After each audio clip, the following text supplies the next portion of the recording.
हाँ ताई जी, अब बताइए आप क्या कह रहे थे। मेरी गल ध्यान से सुन, मैंने फैसला कर लिया, संजू और नीति की शादी मैं नहीं होने दूंगी।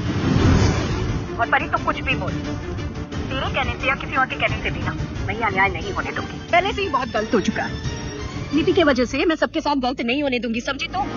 परी के सामने सारी सच्चाई आ गई नीति की। पहले तो भाई उसको समझ में नहीं आ रहा था कि नीति ऐसा सब कुछ कर सकती है, लेकिन जब पता लगा ना उसको, जब नेहा ने उसको बताया, जब उसको सफेद साड़ी मिली उसकी ड्रॉल में, और नीति ने खुद कबूल किया कि हाँ मैं तेरे संग ये सब किया था और मैंने तुझे और राजीव को अलग करने के लिए क्या कुछ नहीं किया, यहाँ पर तेरी जान लेने की कोशिश की, तेरे बच्चे को भी मारा, तब समझ में आया परी को कि अरे ये तो नीति है। जब IVF हो रहा था उसने अपनी मर्जी से करवाई थी ना वो IVF, उसे पता था ना कि लोग क्या कहेंगे। अगर उसे समाज की इतनी चिंता होती ना, सबसे पहले वो हमसे गल करती है सब कुछ करने से, लेकिन उसने ऐसे नहीं किया। इसका मतलब यही हुआ ना, उसने जो कुछ भी किया सोच समझकर जानबूझ के किया। और तू ये चिंता अपने दिल से निकाल दे कि समाज के डर से वो अपने आप को कुछ करना बैठे। मैं ढूंढ रही थी और नीति ही सबसे बड़ी दुश्मन है मेरी, और जो राजीव को मेरे से अलग करना चाहती थी। अब यहाँ पर जो परी होती है ना, जब वो जाती है तब तक तो राजीव और नीति की सगाई हो गई होती है और वो एकदम से बेहोश हो जाती है।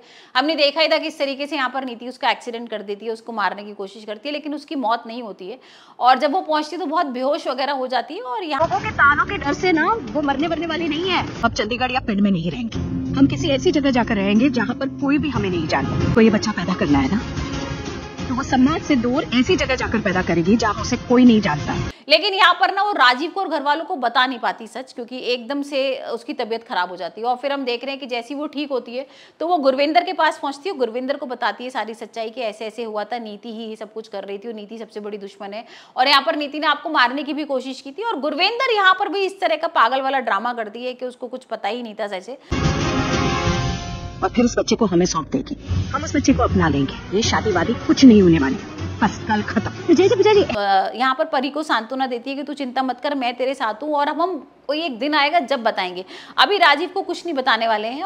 और यहाँ पर नीति ना राजीव के बच्चे को जन्म देने वाली है, तो मैं कुछ भी नहीं चाहती कि नीति के संग कुछ गलत हो। तू चिंता मत कर परी, हम एक बार सब लोग इकट्ठे हो जाएं, उसके बाद हम सच बताएंगे। और यहाँ पर परी ना उनकी बातों में आ जाएगी।